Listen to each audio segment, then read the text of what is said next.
How's good everyone? Today I'm here with my WWE WrestleMania 33 Blu-ray Steelbook review. Of course, this came out last Tuesday. I know I'm a little over a week late with this video, but you know what? I had to sit down and find some time to watch this show because it's over a 5-hour show. So I had to find some time over the last week and a half. Actually, I watched it the last couple of days, but that's besides the point. This video is about the review of it, so without further ado, let's just jump right into the video and get right into it. So, of course, as always, I got the Blu-ray Steelbook edition of it, because why not? I like getting special edition things, and, you know, it's the Blu-ray. Why would you get the DVD, you know, in 2017 still? So, got the Blu-ray Steelbook, which is very, very nice. I actually really like this. I really like the cover of it. It's pretty much the exact same as the regular DVD cover, but instead of the blue in the background, it's, you know, silver. So I actually really like that. The exact same as the pay-per-view poster, so it's nothing really significant about this cover.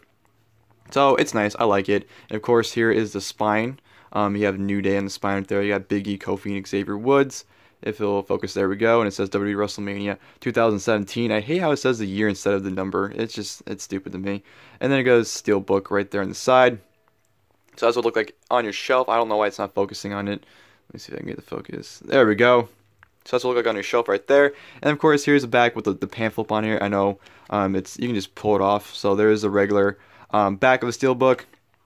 But I like having the back on it because, I don't know, I just like having it. So don't, you know, question it.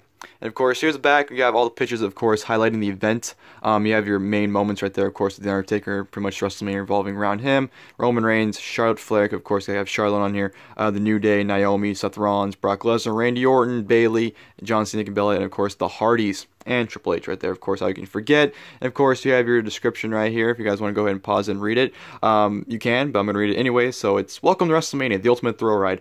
Brace yourself for the incredible twists, unexpected turns, and unbelievable excitement. The Universal Championship reaches the grand stage at the Mall when the Beast incarnate Brock Lesnar challenges Goldberg for the richest prize on Raw. The personal and intense rivalry between Randy Orton and Bray Wyatt comes to a head for the SmackDown Live's WWE Championship and a Fatal 4 Elimination match. Bayley defends the Raw Women's Championship against Charlotte Flair, Sasha Banks, and Nia Jax. The Architect Seth Rollins gets his chance at revenge as he takes on the Game Triple H in a non-sanctioned match, and Roman Reigns faces one of the biggest tests of his career when he takes on the Undertaker in a no-holds-barred match with your host, The New Day. And of course, the bottom right here includes the Hall of Fame ceremony, Kurt Angle, Teddy Long, Beth Phoenix, Diamond Dallas Page, Robinson, Rick Rude, Rock and Roll Express, and more, plus The Miz and Maryse mock Total Bellas, which that is the one with they did the dinner segment. I believe it was the Go Home SmackDown live to WrestleMania Bella segment. So that was one on the set. You go ahead and open it up. Here's what the inside looks like. Focus again. There we go. Pretty basic inside. Of course, you have your cover, which I'm actually really happy they didn't put the chapters on the disc, because if you guys know, last year they had the insert and they had the exact same listings on the disc anyway, so I thought that was pretty stupid. But you have the insert, take it out, and you have your disc, which is, of course, disc 1. You have the New Day, and take that out. And of course, behind that, you have disc 2, which has Kurt Angle with the Hall of Fame. I actually really like the way they set these steel books up, where it kind of just slides in there instead of just, you know, going back to back on each other like some DVDs do. But there it is, pretty basic inside, nothing too much about it. So let's put this back in there. Come on. Come on. There we go. Snap in there. Sorry, I'm trying to grab the disc. And there we go. We in? We good? Alright, awesome. So let me set that right there. So focus. And of course, here is a chapter listing for the Blu-ray. Is disc 1, everything on disc 1. And then of course, you go on the back, there is the entire listing for disc 2. So there's that. One big complaint, I know a lot of people are mad about this, including myself. But you fans in the UK are lucky because you get these on your version of it. But, of course, the big things missing on the set are the kickoff show matches. Of course, you know, Neville and Austin Aries, Andre the Giant Memorial Battle Royal, and, of course, Dean Ambrose and Baron Corbin. I don't know why these got left off. They very easily could have added these on here, especially considering the time on there. They could have easily added them. It was just pure laziness on WWE's part. So it sucks that we didn't get the kickoff show matches because to me, even though they're on the kickoff show, it completes, you know, the show for me. So the fact that they got left off is pretty heartbreaking for me because I even though they're not the best matches, honestly they're very missable. But like I said, they complete the show, so it sucks that those got left off. But like I said, you fans in the UK are lucky because when you get your DVD and Blu-ray, which comes out next month, you guys actually get the kickoff shows on your version. So very lucky for you guys. So us in the United States are pretty much screwed with that. But what can you do? But overall, the show itself, WrestleMania 33, I thought it was an awesome show. I had a lot of fun watching it back. You know, I had a great time being there live, but watching it back, I had even more fun watching it. I just felt like a lot of matches were great. You had a lot of great and unforgettable moments. I know people complain about the time length because, you know, this was a 5-hour show, but you know what?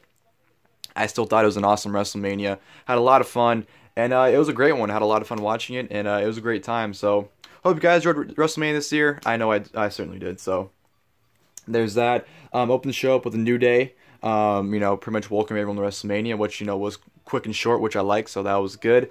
Shane McMahon versus AJ Styles, which was a great opening match here. I thought there was a great mesh of, you know, brawling as well as wrestling. You know, Shane showcased a lot of technical moves, which I haven't seen him do before, so it was really nice seeing him do that. He did some nice counters as well, like when AJ went for the springboard 450 and he countered it into a Hell's Gate, or a triangle choke, I should say, or when AJ went for the phenomenal forearm and, you know, Shane countered it into a DDT. Just some great back and forth action. They went on the outside, you know, Shane McMahon did the dive into the table, but AJ got out of the way. Just some great back and forth stuff from both men. AJ was great mocking Shane, and Shane mocked AJ as well. So, very fun opener between AJ Styles and Shane McMahon. Really enjoyed that. AJ gets the win after the phenomenal forearm, which I forgot, by the way, to mention. Loved the spot with, you know, AJ going for the coast to coast, but Shane throws a trash can at him, then hits the coast to coast. And then, of course, you know, the finish was Shane going for the shooting star, misses, then AJ hits a phenomenal forearm. So, great finish to a great opening match there. From there on, we go to United States Championship match, Chris Jericho versus Kevin Owens. I thought these two went out there and put on a great match. Really enjoyed the counters. That's pretty much what this match is full of, was great counters. You know, like Owens going for the cannonball in the corner, but Jericho would catch him into the walls of Jericho. Or, you know, Kevin Owens going to pop a powerbomb, and, you know, Chris Jericho would catch him into a code breaker. Just some great back and forth wrestling from both men. Probably their best match to date. I know they've only had 3 or 4 televised matches, I believe. Of course, the MSG special back in 2015. And the 3 matches they had this year, WrestleMania, Payback, and SmackDown Live. This is probably their best one. Just a lot of great stuff back and forth from both men. Kevin Owens looked like $1 million, and Chris Jericho probably had one of his best matches from his run in his last year and a half. So kudos for both men for going out there and putting on a great match. Loved the ending with Kevin Owens, you know, putting his finger on the rope, and that was a deciding factor. Catches Chris Jericho into a pop-up powerbomb in the apron for the 1-2-3 victory to become the brand new United States champion. So great match there. Really enjoyed that one. And then we go to the Fatal 4-Way Elimination match for the Raw Women's Championship. Bayley versus Sasha Banks versus Charlotte Flair versus Nia Jax. This was actually pretty damn good. Actually, you know, being there live, I wasn't into this match, but watching it back, I thought for, you know, the 10-12 minutes it got, I thought it was pretty damn good. Nia Jax, for her portion of the match, I thought she looked pretty strong. I was really liking what she was doing. The triple team work they were doing on Nia, I thought was great. She looked pretty dominant. And she went out in dominant fashion. So I thought Nia Jax, you know, even though I've never been a huge fan of hers, I thought she did a really good job for this portion of the match. That, you know, she was only in it for like 4 minutes or whatever, but I thought the role she played was good. Sasha Banks and Bayley and Charlotte went at it for a while. Those good exchanges. You know, Charlotte did a nice corkscrew on the outside to both women, pretty much replicating her, well, not replicating, but improving her moonsault from last year's WrestleMania and turning it into a corkscrew moonsault this year. I just thought it was a great spot. Sasha's elimination wasn't that well done that well because, you know, the whole turnbuckle thing was, the turnbuckle wasn't even exposed, it was just loosened. So I thought, you know, them playing off that turnbuckle was just not good, because considering the turnbuckle pad was still on. So I wasn't a fan of that, but Sasha went face first into it. Charlotte pinned her 1-2-3. She's out of the match. Came in Charlotte and Bayley. They went it for a little bit. And then eventually Bayley ended up hitting her with the Macho Man elbow from top rope to retain the Raw Women's title. You know, I understand the finish. They played it off that, you know, she was paying tribute to Macho Man Randy Savage, but I felt like it was, you know, very unexpected flat finish, considering she never even used it as a finish until that show. I don't think she's used it as a finish ever since either. So very odd finish to that match, but it was good and solid. I liked it. From there on, we go to introducing the Hall of Fame class. Huge pop of Kurt Angle. Absolutely love that moment. Then the ladder match for the Raw Tag Team Championships. Luke Gallows and Karl Anderson versus Enzo, Amore, and Big Cass versus Cesaro and Sheamus versus the Hardy Boyz making their return to WWE. Tremendous moment there. I still get goosebumps when I watch it. The match itself is awesome as well. Had a lot of fun watching it. A lot of great spots and moments. I thought Cesaro and Sheamus definitely stood out the most, besides the Hardys, of course. They just did a lot of great moves. Cesaro doing a double foot stomp off of Big Cass's shoulders onto Enzo. I thought it was great. Just a tag team, work between Cesaro and Sheamus really stood out in this match. Enzo just being tossed around like a rag doll was great. Anderson and Gallows got some great heat in this match. Just overall, a good, effective ladder match. They utilized the ladders perfectly, I thought. They didn't, use them too less, use them too much. I thought the spots were great, and it was a damn good ladder match. I really enjoyed that. One of the better matches on the show. Jeff Hardy's insane swanton off the ladder through to Cesaro and Sheamus was insane. And of course, Matt Hardy gave a twist of fate to Karl Anderson off the ladder to climb up and regain, or to win the tag team titles right there, I should say. So Hardy Boyz win the tag team titles. Phenomenal moment to a great match. From there, I'm going to go to John Cena and Nikki Bella versus The Miz and Maryse.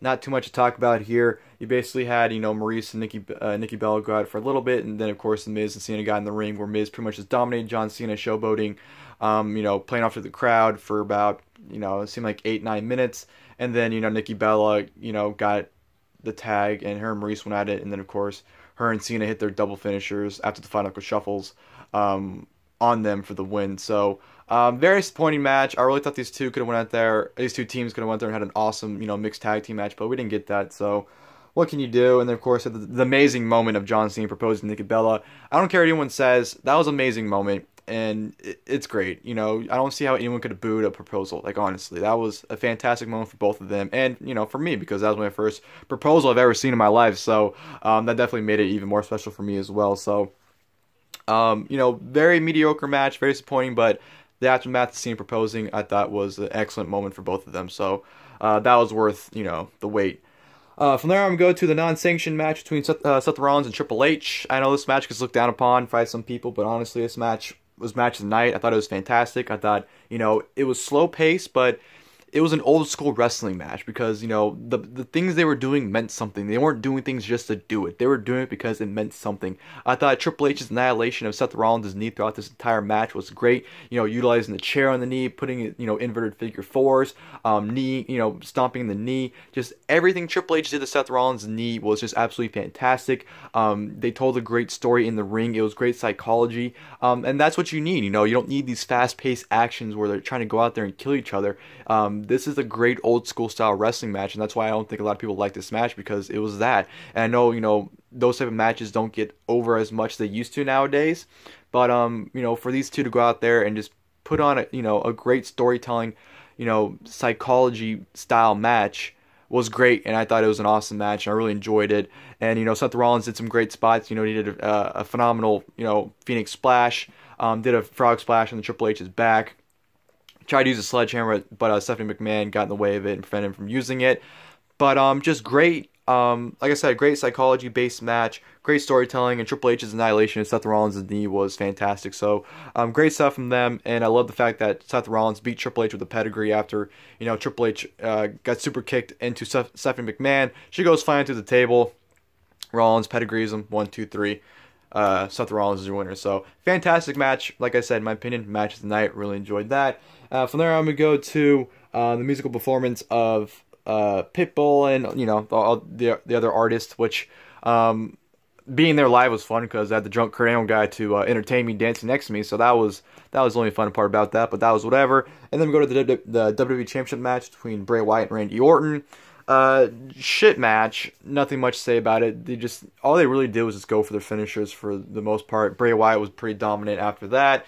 The only positive thing I can say about this match is the fact that they played the mind games thing, where of course they had like the crickets and the maggots in the ring. I thought that was great. That was the only great thing about this match, but everything else is just pure garbage. Except Bray Wyatt is very dominant. His sister Abigail twice on Randy Orton. Randy Orton kicked out twice.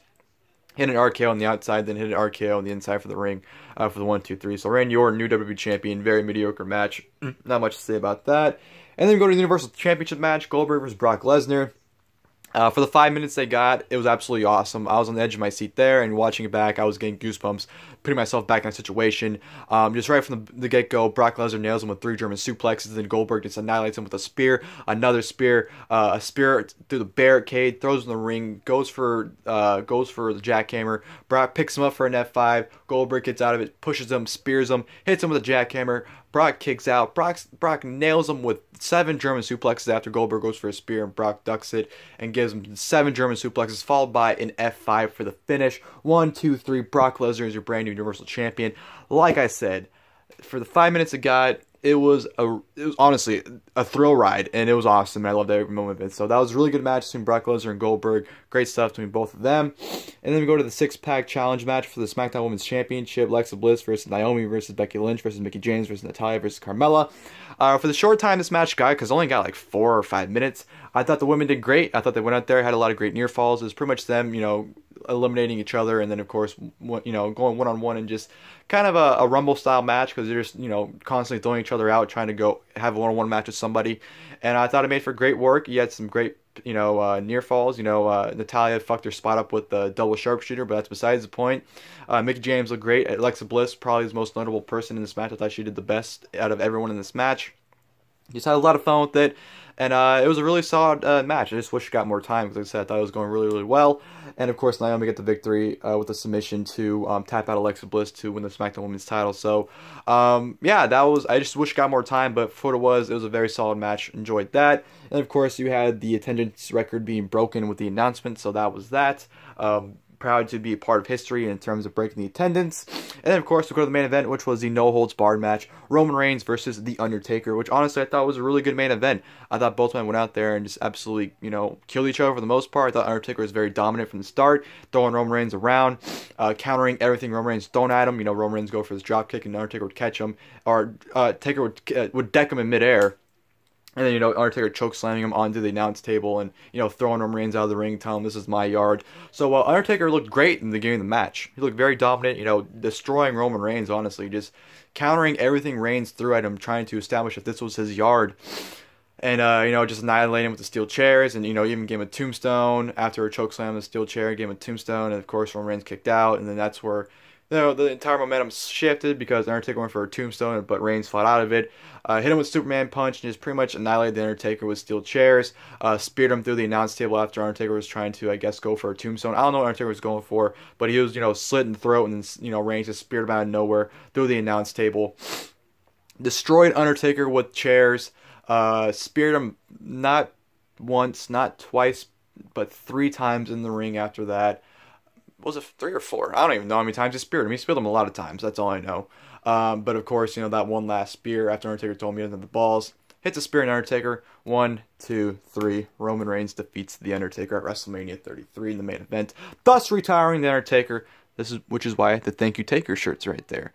So, really good main event. Like I said, Undertaker I thought looked great in the beginning of it, and it kind of, digressed, and Undertaker started looking a little crappy, honestly, but, I thought it mixed well, because by the time Undertaker was looking crappy, that's when Roman Reigns started looking dominant. So I thought, it kind of evened it out right there at that point. So Roman Reigns defeats Undertaker. Then you have the amazing moment with the Undertaker in the ring with his, attire on, taking off his hat, his coat, his gloves, everything, for an amazing moment, and an amazing farewell as he takes his final ride down that ramp and back into Gorilla. So that was a closing of WrestleMania, and that was WrestleMania, guys. WrestleMania 33. Like I said, overall, I thought it was an awesome show. Nothing really to complain about. You had a lot of great matches. I thought, Shane and AJ was great. Jericho and Owens was great. The ladder match was great. Seth Rollins and Triple H stole the show. Goldberg and Brock Lesnar had a really great, really good match, and of course the main event I thought was really good as well. So almost every match was really good, honestly. I felt like other matches that had more time, like the SmackDown Women's title match that had more time, that could have been really good. The Raw Women's title match was good for what it was. Honestly, the only bad matches I would say was Randy Orton, Bray Wyatt, and the mixed tag team match. Besides that, everything else was honestly good to great. So, definitely was a great WrestleMania. I really enjoyed it. Hope you guys enjoyed the video. Hope you guys picked up WrestleMania on DVD or Blu-ray. The 3-disc set looks great, but, it's... I might pick the DVD up in the future just to have the artwork of it and everything when it's like $5 or whatever. I may or may not. I don't know.